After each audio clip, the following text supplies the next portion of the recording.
ቸልሲ እንግዲህ እና ደግሞ ሊቨርፑል ሁለገብ ተጫዋቹን በ55 ሚሊዮን ፓውንድ ለማስፈረም እድል ተሰጥቷቸዋል።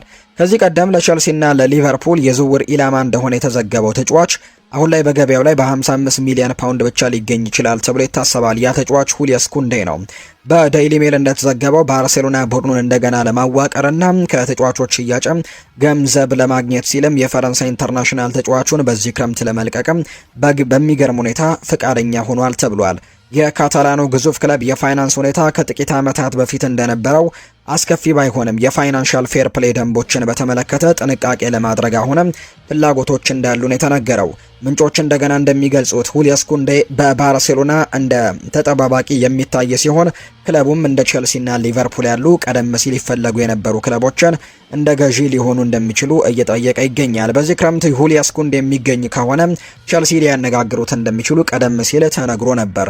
እናም ሙሉ በሙሉ ደግሞ ግልጽ ለመሆን ያክል ያ የመከሰቱ ነገር ደግሞ እስካሁን እርግጠኛ አይደለም የሚል መረጃ ነው ይፋ ያደረገው።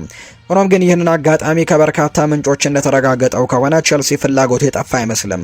ወደ 65 እና 70 ሚሊዮን ፓውንድ አካባቢ የነበረው የሁሊየስ ኩንዴ መጠየቂያ ዋጋ አሁን ላይ መቀነሱ አሁን ይበልጥ ተጨባጭ ፍላጎት እንዲኖርም ሊያደርግ ይችላል ተብሎ ነው የሚጠበቀው።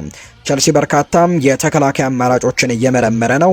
ስለዚህም ሁሊየስ ኩንዴ ወደፊት ከላክሯ ጋርም ነገሮችን እንዴት እንደሚያዳብሩ ላይ በመመስረት ሊመለሱበት የሚችሉት ተጫዋች ሊሆን ይችላል።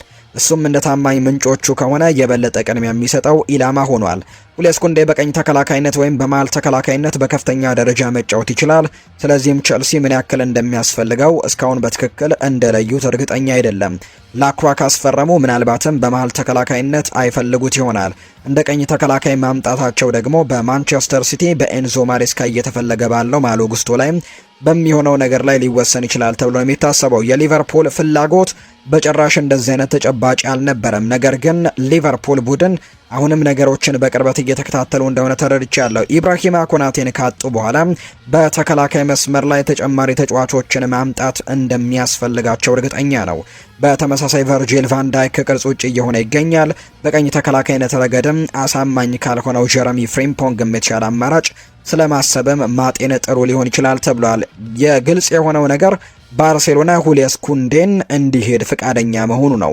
እናም ከፕሪሚየር ሊጉና በአውሮፓ ካሉ ደግሞ ሌሎች ደግሞ ቦታዎችም ፍላጎቶች ሊኖሩ እንደሚችሉ የሚጠቁሙ መረጃዎችን ነው በትልቁ እየተመለከትን የምንገኘው።